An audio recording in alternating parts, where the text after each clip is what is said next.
WVW Broadcast Network and The New American are pleased to present The New American TV with your host, Rebecca Terrell. This broadcast is committed to helping you understand the truth behind the news. And now, here's your host, Rebecca Terrell.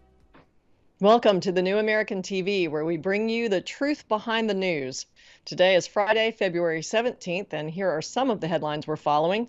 Did the United States blow up the Nord Stream pipeline? Russian lawmakers are demanding an international investigation into what the Russian news agency labels sabotage.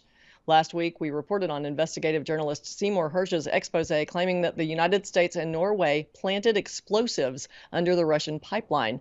Based on that report, Russia's national parliament is petitioning the United Nations to launch a probe accusing the Biden administration of billions of dollars in damage to energy infrastructure affecting Russia, Germany, France, and the Netherlands.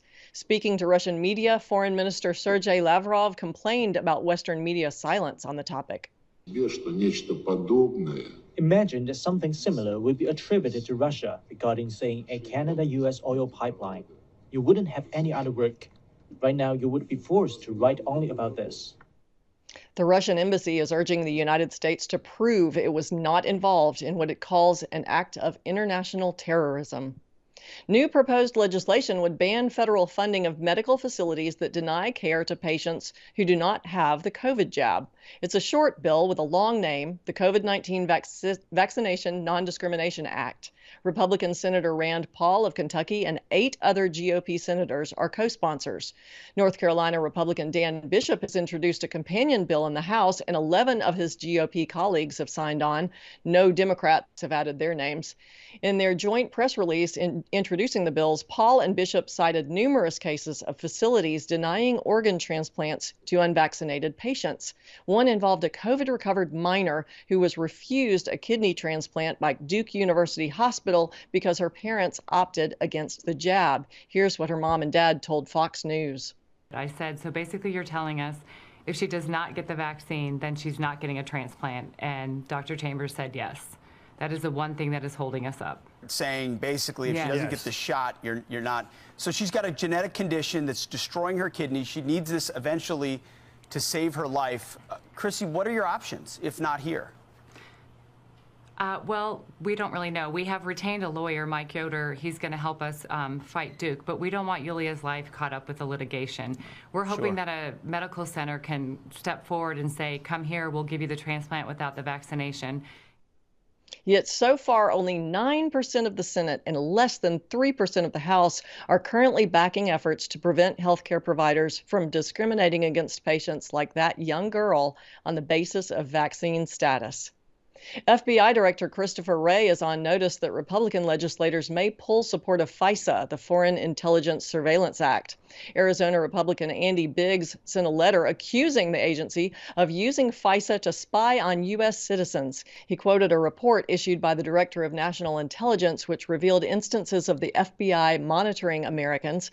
Specifics were redacted, so Biggs is demanding details, and that steps are taken to discipline responsible agents, as well as to prevent future abuses.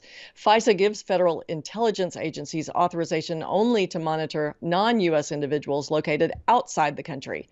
Biggs vows that Congress will not reauthorize FISA if his questions are not adequately addressed. Also on Capitol Hill, Republicans are calling on the U.S. military to treat Mexican drug cartels like terrorists. National Border Patrol Council President Brandon Judd testified earlier this week before Congress in a hearing entitled President Biden's Border Crisis is a Public Health Crisis. Since he took office in January of 2021, the policies enacted by President Biden have directly resulted in the least secure border in my 25-year career. Each and every day along the entirety of the southwest border, criminal cartels dictate when and where illegal border crossers enter our country.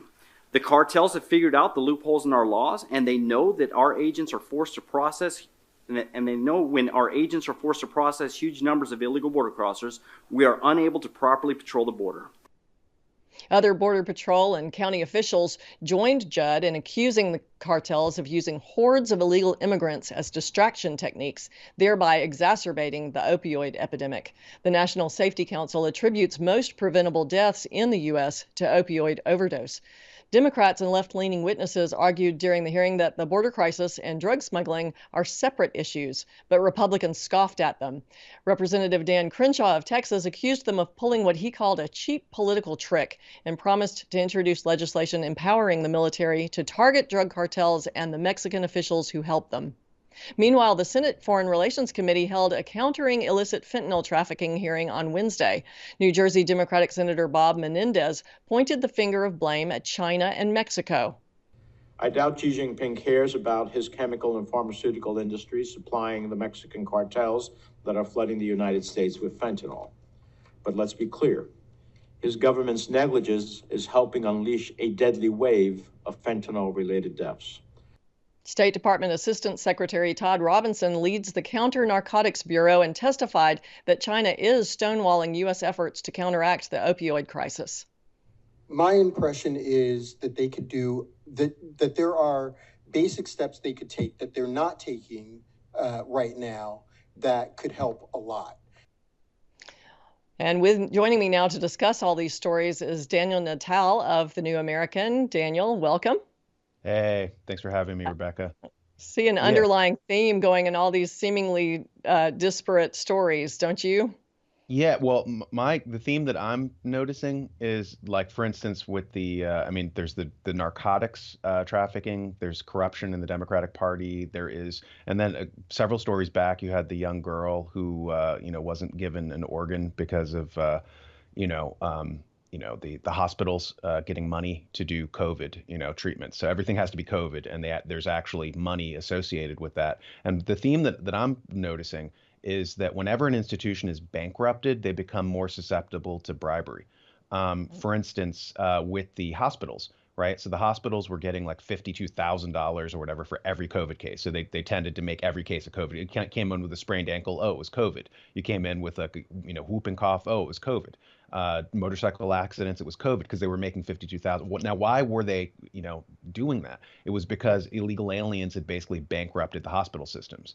So being bankrupted first kind of made them susceptible to bribery. And we saw this after the 2008 financial crash, that all these businesses were insolvent. And once they were insolvent, then, Larry Fink came in from BlackRock, deputized by the Treasury, and he was giving bailouts. And he said, okay, well, now that you're broke and desperate, I can bribe you to do ESG and woke politics. And I did a presentation on this called, go broke, get woke. The opposite of what people usually say, because that's usually what happens. And even the Democratic Party, toward the end of the thing, the Democrats who were arguing for open borders and more kind of, corruption and undocumented, like aliens and stuff, they basically are an institution that was bankrupted because they had horrible ideas. And then, that they were susceptible to bribery. And now you have all this intelligence agency money, all these literal CIA agents running as Democratic, candidates and stuff. I mean, they're a hollowed out shell, Yeah, the question that keeps occurring to my mind is to the federal government, whose side are you on here, right? And that relates to our next story. The father of a teen who lost her life in a 2018 Florida high school shooting has sent a scathing message to President Joe Biden. Ryan Petty tweeted, "Don't use my daughter's death to advance your political agenda." He was responding to Biden's comments on the anniversary of the tragedy when the president said, "For the lives lost and the lives we can save, we must ban assault weapons." Petty shot back, accusing a politicized FBI and failed Obama-era policies among the reasons for his daughter's death. Replying to his critics on social media, he noted that infringing the rights of law-abiding gun owners is never the solution. Yet gun control is exactly what Michigan lawmakers are proposing in the wake of a recent attack at Michigan State University. A 43-year-old man killed 3 students and wounded 5 others before taking his own life. At a news conference this week, State Senate Majority Leader Winnie Brinks vowed to take action on tougher background checks and red flag laws. She failed to mention what Breitbart pointed out. The suspect, Anthony McRae, faced a felony gun charge 4 years ago, but the court reduced it to a misdemeanor and let him take probation. The felony would have barred him for life from possessing a gun. Regardless, Senate Democrats introduced 11 firearm-related bills on Thursday, with no Republicans among the co-sponsors. Democrats control both House and Senate in Michigan, and Democratic Governor Gretchen Whitmer is an outspoken gun control advocate. So, Daniel, you see we have this at the federal level, at the state level, and it all seems to be selling us out to that world government which they just had that summit. Yeah, exactly. This week. The World Government Summit. But just to get back really to that theme of the Democratic Party having such horrible ideas that they don't get donations from normal people anymore. So then that makes them open to CIA donations. So they're basically carrying out the embassy of intelligence agencies like the CIA, disarming the American public. I mean, this was a failure of law enforcement. This was an indictment of the system that they set up. And yet they pivot and start blaming the American people. Oh, if we take the rights away from law-abiding citizens, this won't happen anymore. It's like, no, or you could do your job and stop reducing the sentences, stop being, kind to criminals, I mean, there was Adam Smith said that. He said that kindness to criminals is cruelty to victims. And that's basically what we're seeing here. So very true. So very true. Absolutely. Daniel, thank you so much for the insights. We are out of time for this segment. We will see everybody back after these messages. The John Birch Society has been working tirelessly since 1958 to preserve freedom, safeguard the Constitution, and restore our God-given rights. We continually educate voters and lead the freedom movement. Join us as we work against a tyrannical one-world government. United as one, we can defeat this conspiracy against a free America. JBS founder Robert Welch said, "Education is our total strategy and truth our only weapon." Join us in restoring this great nation. Imprisonment, forced labor, permanent separation from my family, perhaps death. I knew what could happen to people who were caught trying to defect, but the watchtowers stood yards away. The possibility of a new life in a different world, one without tyranny, was within sight. The West. I thought of the rewards no longer crushed under the boot of communism. I would work and make money, no longer restrained by the chains of collectivism. I would say what I wanted, without fear of spies and informants nearby. I would be free. The frozen rain and Romanian mud seeped through my gloves and cloths. I fantasized about the fire burning in the wood stove of my parents' home, but I pushed those thoughts from my mind, closed my eyes, and waited for the cover of the darkness.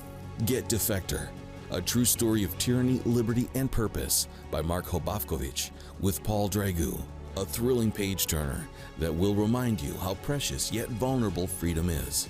Available at shopjbs.org or Amazon. For a limited time, get 20% off your entire order using promo code Defector20 when you purchase Defector at shopjbs.org. Welcome back to the New American TV, where we bring you the truth behind the news.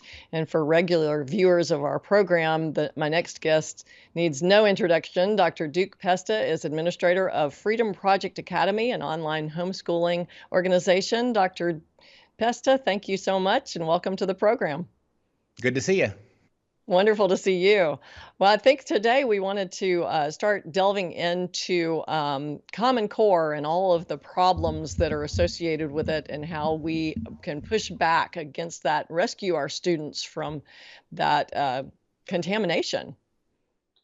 Well, the first thing we got to point out is that Common Core, no one uses the word anymore, right? They pretend that they've fixed it, they've gotten rid of it, they've renamed it. What has happened, even in red states, is in Wisconsin, we had Scott Walker as our governor, and rather than getting rid of it like the people wanted, they just renamed it the Badger State Standards. We even know in Florida, this was before DeSantis, of course, but Florida simply renamed the standards the Sunshine State Standards. So everybody thinks it's gone. No one talks about it anymore, so I'm really glad you brought it up. It's still there.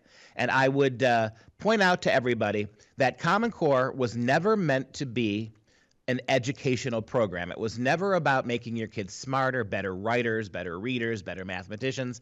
The purpose of Common Core was structural. And what it did, and it is still doing it because now it's been enshrined in law, what it did is it made the pipeline between local schools and the federal government much more fluid and gave the federal government of the United States, for the first time in American history, really, and a disordinate ability to manipulate what goes on in your public schools.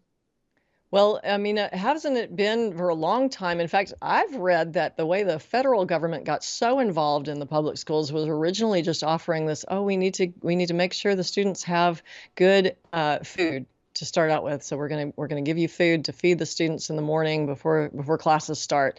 And all of a sudden then came all the little strings attached, right? And now the federal government has ultimate say-so over everything. And how can states push back against this? We have the principle of nullification in our Constitution. Yeah, it was lunches, hot lunches for poor kids. It was busing in the 70s. It was about sex ed. Remember all those little encroachments. Of course, as you know, the big tumbling block that opened the gate for the Department of Education to run wild was creating the Department of Education in 1979. Utterly unconstitutional. But your question about how do we fight it is powerful. Right now, there is no real access point for moms and dads. I mean, the federal government, the Department of Education, is run by progressives. Every single state legislature, education department, I should say, with the possible exception of Florida, although I think that's mostly full of progressives as well. That's why DeSantis is fighting them. Every state DPI is radical lefties. The superintendents, the principals, from the top down all the way to the bottom, including the vast majority of our school boards, are run by progressives. You can't fix this problem. You might, if you're able to flip your local school board, which would be a good thing, you might be able to play academic whack-a-mole. If somebody comes to you with a bad book or a bad assignment or a lousy teacher, as a school board, if conservatives control that, you might be able to do something. The problem is, what's going to replace that bad material is going to be worse. So it's a matter of whack-a-mole. Still, that's something. The reality is you can't fix this system. You've got to leave, even if you're somebody I'm not, who believes that the public schools are meaningful or that we need them or that they're doing a good job. They're not. Even if you're somebody who believes that we need a public school system, the only way you're going to fix it is to pull your kids out. And if enough parents pull their kids out, they will have to reform themselves because they get paid by every student in the seats. If you take your kids away, if you love the public schools, the best thing you can do for them is remove your kids until they quote unquote fix themselves. And I wouldn't hold my breath for that to happen either. Right. And I'd like to point out, too, it's not just parents, it's any taxpayer, whether you have students whether you have children at all, your money is being used to implement all of these very anti-American and immoral policies in the schools and this curricula that turn our students into, well, all of the gender confused. This shouldn't be happening to young people. Youth is when you set the foundations for the rest of your life. And we are handing our future generations into the hands of, well, I see it directly as demonic activity. Yeah, you are right. And we are all taxpayers, which means every one of us is funding these ridiculously poor performing public schools. I would be less bothered, not much, but I would be less bothered by the sexuality, the left-wing ideology, the critical race theory. If they were teaching our kids to read, to write, to think, then that would be less troublesome, still troublesome. However, they're not doing that. They have jettisoned the idea that academic excellence is the purpose of schools. They don't believe that. In fact, the better your kid does, the smarter your kid is, the more he aces his exams, the more they consider him to be persecuting the other kids who don't do so well, right? That's what Common Core was. So you made a fantastic point. 15 years ago, right before Common Core, I remember the public schools were begging moms and dads to help them. Please, give your kids breakfast. Please make sure they're doing their homework. We can't do without this. We can't do this without you. And then came Common Core, and immediately the Common Core were saying, no, don't bother helping your kid with math. Don't bother trying to help to read him the books that we're assigning. No, this is beyond you. You're not smart enough. Stay away, please. And then came the critical race theory, where now they're threatening you and they're calling the FBI to investigate parents who show up at school board meetings because of some really nasty piece of curriculum. That in 15 years, we went to begging parents to help to legally trying to keep public school parents out of every discussion. Absolutely. I have a friend who is in the public school system who teaches, and she said that her students, they cannot read, but they are required to advance them. That is part of that Common Core. As you say, it's not called that anymore, but they change the names whenever it's convenient. But the agenda continues going on. The good thing that has come of all of this is we are seeing a homeschool resurgence. We're seeing people exiting the public schools. Do you think that, I know we've talked about this before, do you hope that that is a continuing wave? I hope so. There was a big bump, as you can imagine, in homeschooling because of the masks and the vaccine mandates. Our school took a huge jump when that happened. Unfortunately, once the public schools said, hey, you know what?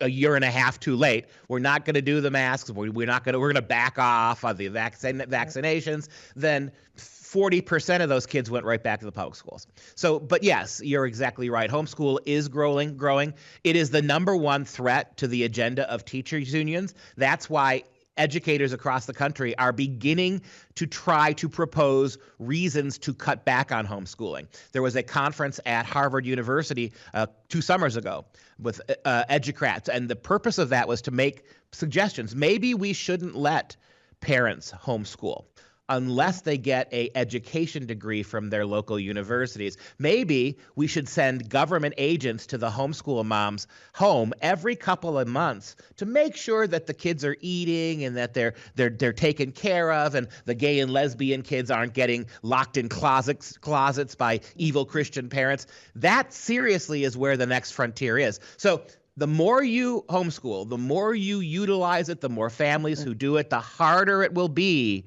for the left to get rid of it. So there are multiple reasons why you should be very concerned about this.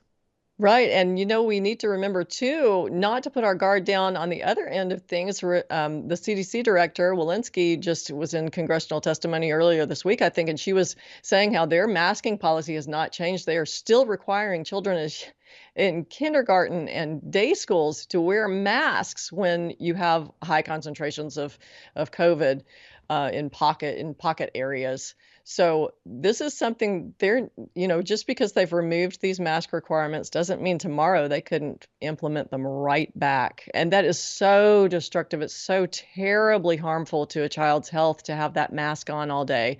The CO2 levels, the carbon dioxide levels inside that mask are higher than government standards allow in a closed area. Yeah, no, and it's not just that. The CDC has proved that it is, and the World Health Organization for that matter, they've both proved over the last 3 years that they are more socialist-leaning progressive activists than they are actually compared about health. But let me throw this one at you. Just a couple weeks ago, the CDC wrote a paper and made a statement that they want public school teachers and teachers worldwide to stop using male and female pronouns, to stop talking about men and women, to change their language to support LGBTQ kids. What authority the CDC has over the language that we use as teachers? The answer is none. It just shows you how socialism and fascism really are intersecting now in the progressive left. These organizations that are supposed to be looking out for the freedom and the medical health of everybody are now being completely co-opted by radical globalist educrats. And we have to always remember the purpose of education, the fundamental purpose of education is not to teach you what to think, but how to think, and ultimately to lead you to virtue and to God. And without that, you don't have education. You just have brainwashing. We are running out of time. Make sure everybody knows how to reach you and how to find out more about Freedom Project Academy. Check out Freedom Project Academy and media. We have a booming media. We have a really good K-12 school that is taught by live teachers across your computer screen. We are classical education. We have Judeo-Christian values. We are everything you just said education is supposed to be. As a matter of fact, our motto is teaching kids how to think, not what to think. And you can reach us all at fpeusa.org. Absolutely. We encourage everyone to do that. Dr. Pesta, thank you so much for your time. Have a great weekend, and we will see everybody else right back after this break. I certainly would not want a constitutional convention. I mean, whoa. who knows what would come out of that. Just imagine if we have a constitutional convention, the number of people who will be unhappy and the number of people who say the results are not valid, and then they'll just ignore the entire Constitution. What we need are just more people that would read the one we have. It isn't the Constitution that's the problem. It is the people who ignore the Constitution that usurp power and abuse the constitutional power that they ostensibly have. If you can't enforce an existing piece of paper, how are you going to enforce a piece of paper that has a little more writing to it? In other words, it's been amended. It's up to us to hold our elected officials accountable. What can you do to elect good representatives and senators in your state legislature who understand the Constitution and are willing to take a stand? As a lumberjack, I've been cutting wood for decades. My job is pretty straightforward. I see the wood, I chop the wood. My axe goes through every time. You remember when everyone bought all the toilet paper? And they wanted me to wear these things? And someone invested a lot of money into this stuff. They say I'm part of a global plan. I don't think so. It's too hot, it's too cold. You know what? The weather changes. We even hear crazy ideas on how kids should learn. Here's the news, Dad. Is it, son? Is it? What about this one, Dad? Nope. It's hard to tell what's real and what's fake these days. There's just too much baloney out there. At the New American, they cut through the baloney and give me the truth.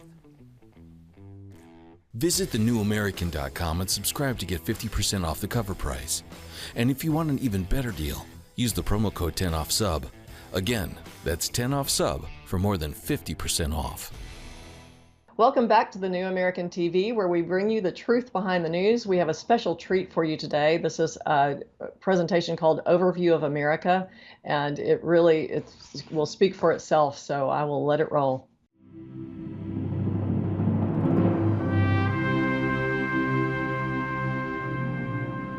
The United States of America. Born in 1776, our country is the offspring of a religious-based heritage of liberty under law. Blessed with great natural resources and a pioneer people given to industry and moral discipline, our nation grew to be strong and prosperous and developed the finest governmental system ever devised by man. America soon became known as the refuge of the world's tired, hungry, and poor. Millions left everything in the old world to start over in a land that rewarded initiative and hard work and perseverance. The many millions who didn't come here found comfort and hope in knowing that indeed there was such a bastion of freedom and opportunity, a place where dreams could become reality. Today, our nation appears wealthier and more powerful than ever. New technologies have revolutionized our daily lives. Luxuries once enjoyed only by the rich are commonplace and very affordable. Home ownership is widespread, and our people have the expectation of continued economic growth and prosperity. Yet more and more people are coming to realize that they may prosper materially only for a time because their freedoms are diminishing. The sobering reality is that America has been led far from its praiseworthy beginnings. Our people and businesses groan under a heavy burden of economic, political, and social problems, which are the result of a widespread departure from the fundamental truths that made our nation great.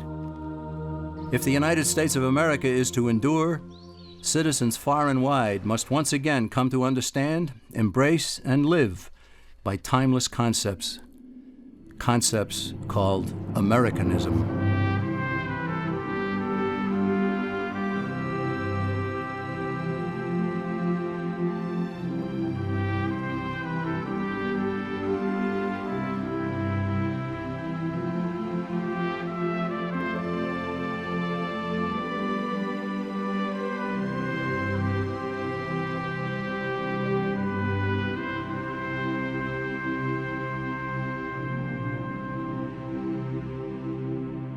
What made America great and set it apart from other lands? Was it natural resources? No, other lands are equally blessed. Was it the people? No, the people who built America came from elsewhere. Was it government planning and wisdom that spurred our nation to such heights? No again. It wasn't what government did that made America great. It was what government was prevented from doing that made the difference. What set America apart from other lands was freedom for the individual. Freedom to work, to produce, to succeed, and especially to keep the fruits of one's labors. America became great precisely because the stifling effect of too much government had been prevented. However, freedom in America was not totally unrestrained. Americans overwhelmingly chose to limit their actions with moral codes such as the Ten Commandments, personal morality, and limited government. It's a combination that characterized America and made it the envy of the world.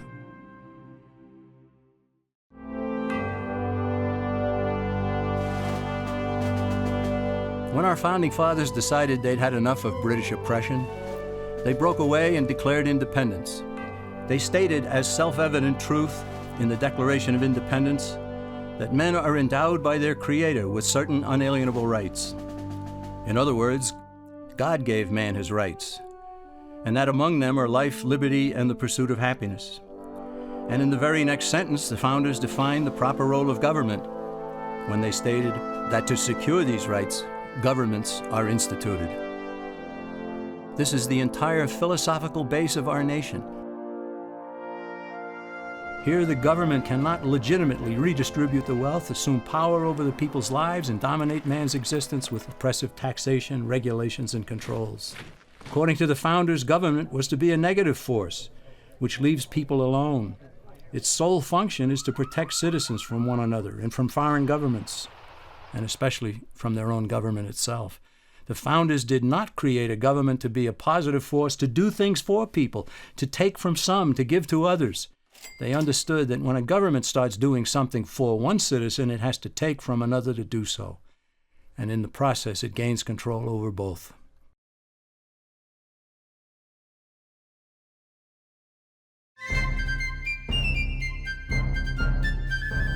Britain's rulers didn't accept the Declaration of Independence, so our forefathers had to fight a war to make it stick. By 1783, the war for independence had been won, and British forces were sent back across the sea. But the governmental system at that time was weak. It had no power to settle disputes between the states, nor the power to tax for proper needs, such as national defense. So in 1787, delegates from 12 of the 13 states met in Philadelphia to revise the system, and they produced an entirely new governmental structure known as the Constitution of the United States.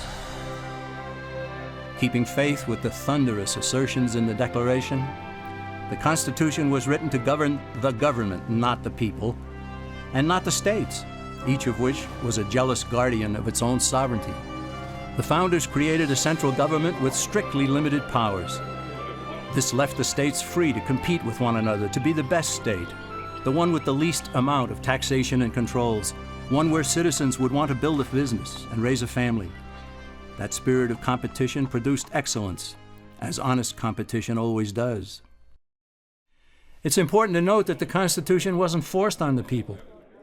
It was sent back to the states for ratification, and several of the founding fathers wrote essays explaining it in an effort to persuade fellow Americans to adopt this new system of government. Some of the essays written by James Madison, Alexander Hamilton, and John Jay were collected into a volume known as the Federalist Papers. Those essays provide valuable insights into the intent of the founders in establishing our government. Eventually, all 13 states ratified the Constitution, and then each ratified the first 10 amendments known as the Bill of Rights, further tying the hands of the federal government. These amendments are indeed about rights, but it would have been better had the Bill of Rights been labeled the Bill of Limitations on Government. Why? Because it's vital to realize that the Bill of Rights never gave citizens any rights whatsoever. Its sole purpose was to safeguard God-given rights by limiting government power. The founders even insisted that Congress shall make no law about speech, religion, the press, assembly, the right to petition, the right to keep and bear arms, and so on. These amendments are directed squarely at the federal government, not the individual and not the states. They are like most of the Ten Commandments, which are essentially thou shalt nots. The Bill of Rights says Congress shall not, all the way up to the marvelous 10th Amendment, which says in effect, if we forgot anything, you can't do that either.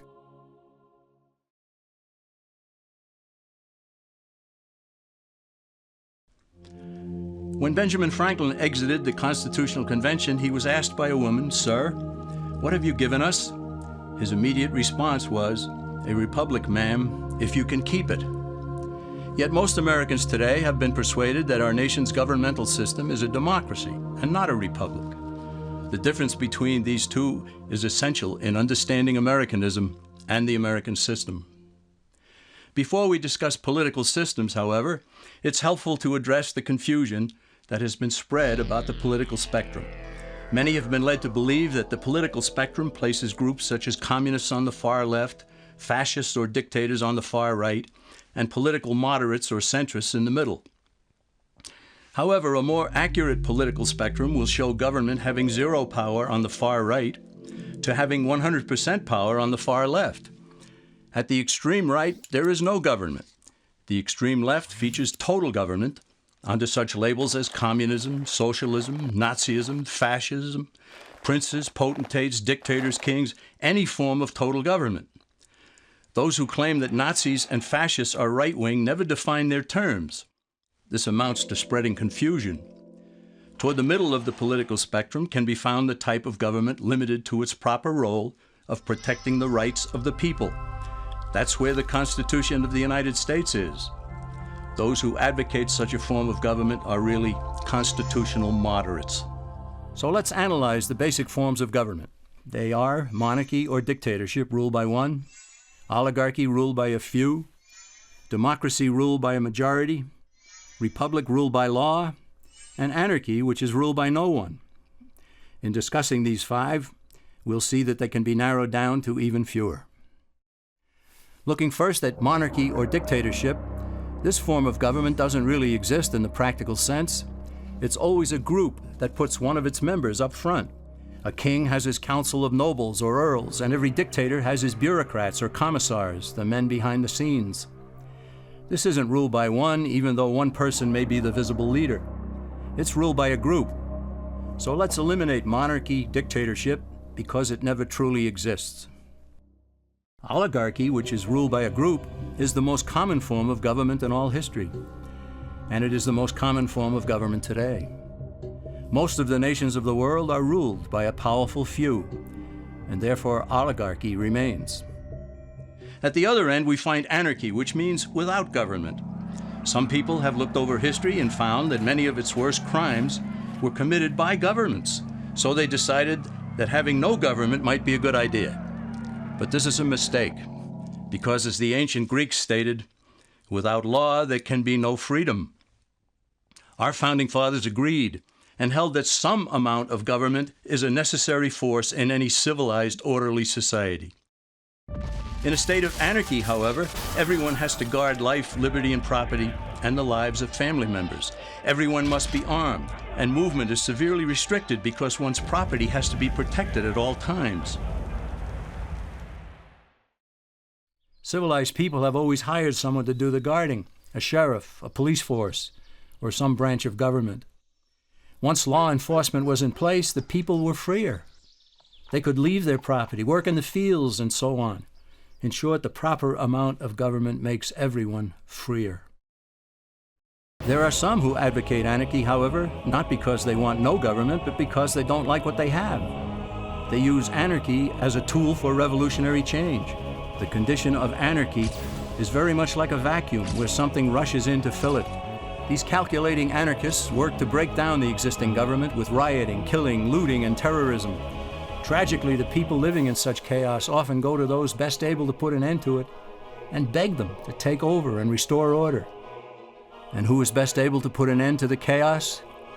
The very people who started it. The anarchists who created the problem then create a government run by them, an oligarchy, where they have total power. This is exactly what happened in Russia that led to Lenin taking total power, and in Germany where Hitler's brown shirts created the chaos that brought him to power. But anarchy isn't a stable form of government. It's a quick transition from something that exists to something desired by the power-hungry. It's a temporary condition, and because it isn't permanent, we eliminate it as well.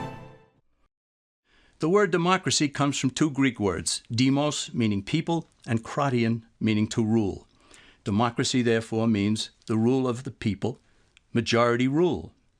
This, of course, sounds good, but suppose the majority decides to take away one's home, or business, or children. Obviously, there has to be a limit. The flaw in democracy is that the majority isn't restrained. If more than half the people can be persuaded to want something in a democracy, they rule. What about republic? Well, that comes from the Latin, res meaning thing, and publica meaning public. It means the public thing, the law.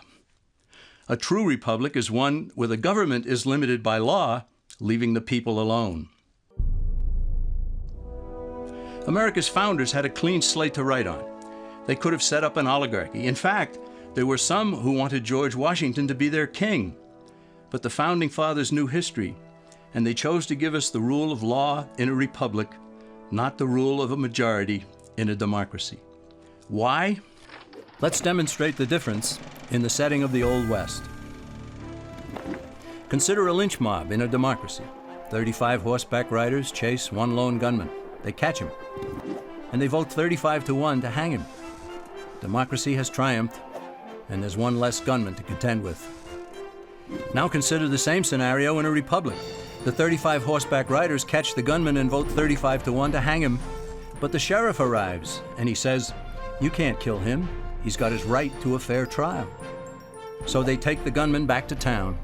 A jury of his peers is selected, and they hear the evidence and the defense, and they decide if he shall hang. Does the jury even decide by majority rule? No, it has to be unanimous or he goes free. The rights of the government aren't subject to majority rule, but to the law. This is the essence of a republic. If Americans want to remain a free and sovereign nation, more people need to understand the principles and values that built this great nation. At the John Birch Society, we have the organization, the plan, and the resources to do just that. Our founder, Robert Welch, said, "Education is our total strategy and truth our only weapon." Go to jbs.org to learn more, including how you can get involved to work locally and impact nationally. Join the John Birch Society today. All right, parents, listen up. We've all seen the countless examples of how radical leftists have been destroying American schools. It's no longer just about the terrible math and reading levels. Now, radical left teachers birthed from liberal universities are forcing gender indoctrination in kindergarten. They're teaching lessons on white guilt. Freedom Project Academy has perfected live online learning over the course of a decade. I get a ton of great feedback about this program, a ton. They're built on Judeo-Christian values, a classical curriculum. What does that mean? It means they're taught, your children are taught the way that the founding generations of the country. My own son Noah did Freedom Project Academy for several years when he was younger. The more we tell our friends about these things, the more people will get on board, and I believe that we can be the catalyst to some real change. We must save the West. Our way of life and our culture is under attack, and because of patriots like you and your project, I have optimism for the future. Many Americans would be surprised to learn that the word democracy does not appear in the Declaration of Independence or the U.S. Constitution, nor does it appear in any of the constitutions of the 50 states. The founders did everything they could to keep us from having a democracy. James Madison, rightly known as the father of the Constitution, wrote in essay number 10 of the Federalist Papers, "Democracies have ever been spectacles of turbulence and contention, have ever been found incompatible with personal security or the rights of property, and have in general been as short in their lives as they have been violent in their deaths." Alexander Hamilton agreed, and he stated, "We are a republican government. Real liberty is never found in despotism or in the extremes of democracy." And John Adams, a signer of the Declaration of Independence, stated, "Democracy never lasts long. It soon wastes, exhausts, and murders itself." The founders had good reason to look upon democracy with contempt because they knew that the democracies in the early Greek city-states produced some of the wildest excesses of government imaginable.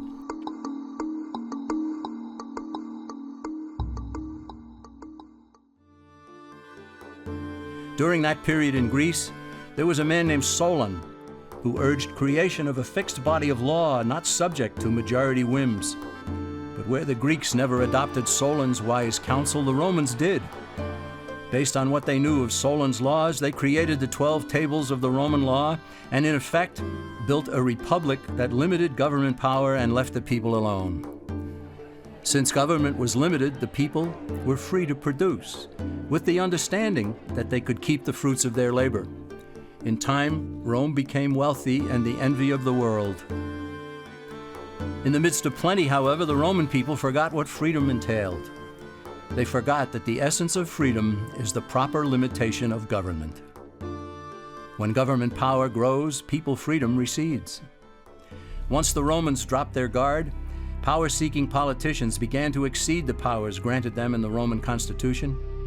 Some learned that they could elect politicians who would use government power to take property from some and give it to others. Agriculture subsidies were introduced, followed by housing and welfare programs. Inevitably, taxes rose and controls over the private sector were imposed. Soon, a number of Rome's producers could no longer make ends meet, and they went on the dole. Productivity declined, shortages developed, and mobs began roaming the streets, demanding bread and circuses from the government. Many were induced to trade freedom for security. Eventually, the whole system came crashing down. They went from a republic to a democracy and ended up with an oligarchy under a progression of the Caesars.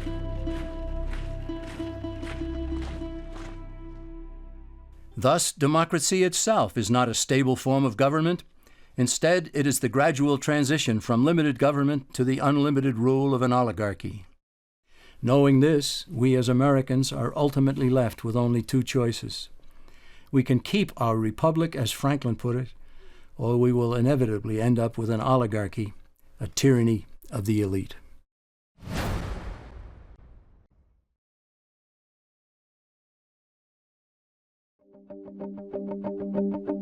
Just as there is widespread confusion regarding political systems, there is similar confusion in the economic arena. All during the 20th century, Americans were led to believe that there was a great struggle going on between capitalism and the communist world. Undoubtedly, a struggle existed, but the real adversaries were rarely identified properly. No discussion about economic systems will make sense without first defining terms. And one of the most basic terms in economics is capital, whose definition is the means of production. To illustrate what capital is, let's consider a very simple economy.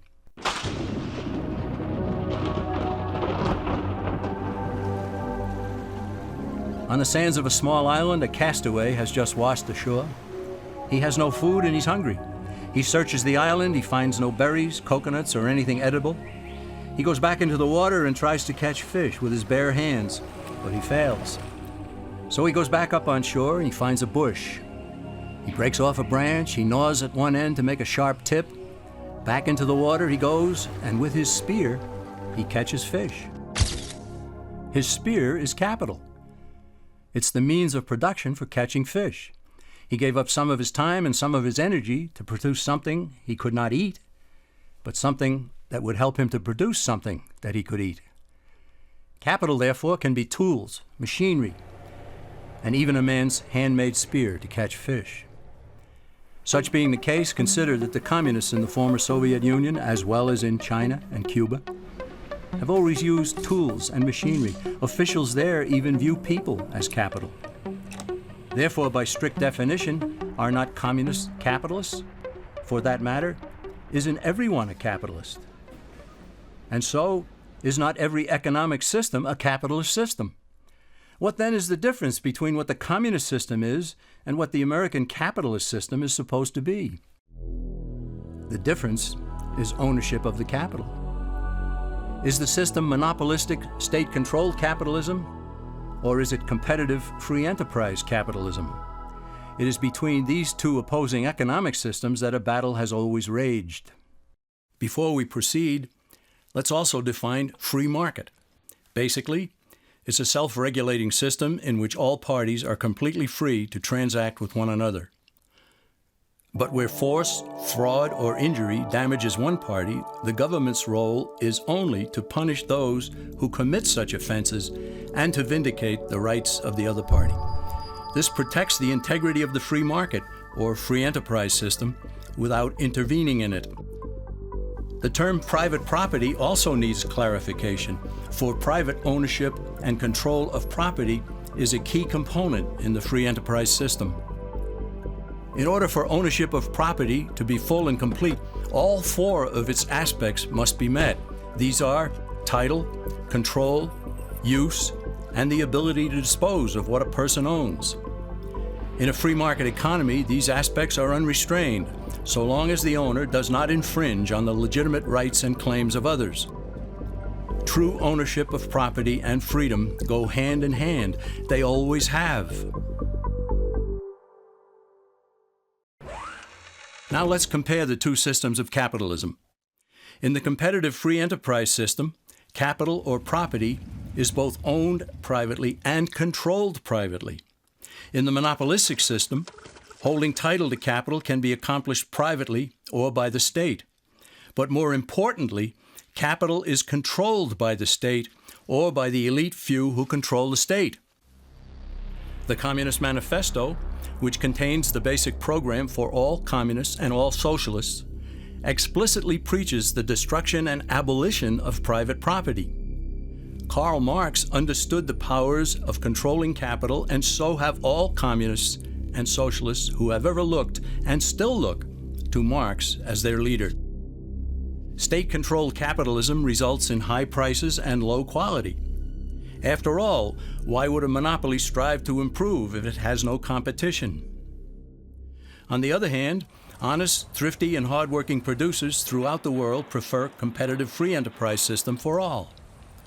Here, low prices and high quality prevail because a variety of producers will seek to attract the widest amount of customers. Competition results in excellence and always has.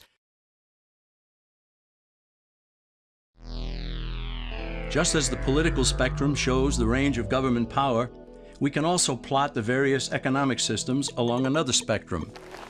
These forms of government control in the market stand in sharp contrast with a completely free market. In the last century or so, there have been basically four forms of state-controlled economies, all on the far left of the economic spectrum: fascism, Nazism, socialism, and communism. In each, the government controls the capital. The difference among these is how much is owned or controlled outright by the government. In a fascist system, the government doesn't own businesses on paper, but it does control them. In Mussolini's Italy, even though he didn't hold title to businesses, he told the owners what to produce, how much to produce, when to produce, where to buy raw materials, who to hire, who to fire, and what price to charge. The rest, he said, was up to them. The fascist system is more efficient than other state-controlled systems insofar as those living under it think they still own their businesses. Shopkeepers concern themselves with maintenance on the machinery, employee relations, painting the building, and so forth. But the government controls owners through an array of taxation and regulations.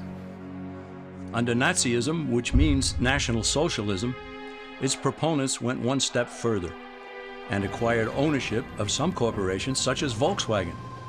However, Hitler didn't seize ownership of other industrial giants, he simply controlled them, just as Mussolini had controlled businesses in Italy. Socialism is where government officials acquire possession of major industries such as transportation, communications, and utilities in order to leverage control over the entire economy. Through ownership of these vital segments of industry and by creating government regulatory agencies, socialists gain control over virtually everything else. Finally, there is communism, the granddaddy of all in the economic sense. In a way, communism is more honest than fascism because all of the capital is owned and controlled by the state. There are no pretenses about it. Now let's combine political and economic systems, because ultimately one never exists without the other. We see again that there are only two ultimate choices: a competitive free enterprise system in a republic, or a monopolistic state control system under an oligarchy.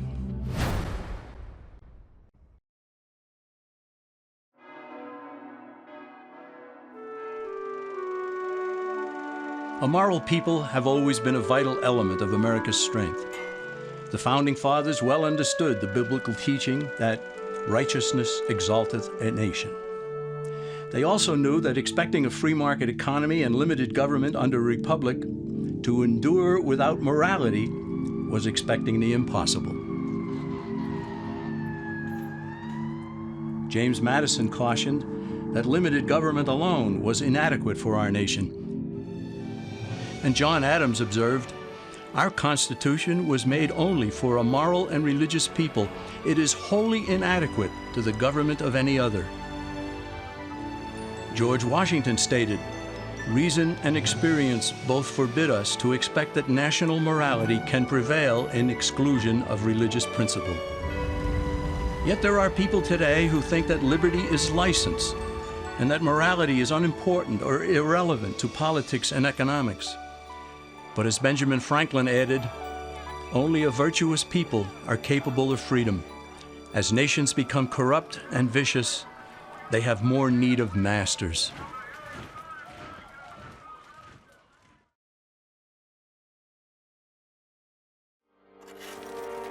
The alternative to Americanism is what has condemned most of the human race to live as slaves throughout the millennia.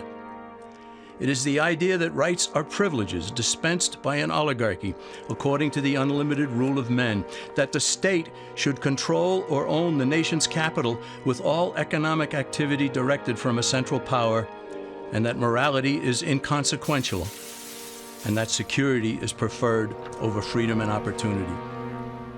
Our nation continues to be steered off course, and the principles that led to America's greatness are being cast aside. The simple question for us is, do we continue the slide away from our nation's founding principles, or do we return to the kind of government we inherited? Time is running out for Americans who sense that something is wrong. They have to decide what kind of a country we shall leave for future generations. All that is needed is for a sufficient number of Americans to get involved in the fight for freedom and to return our nation to less government, more responsibility, and with God's help, a better world.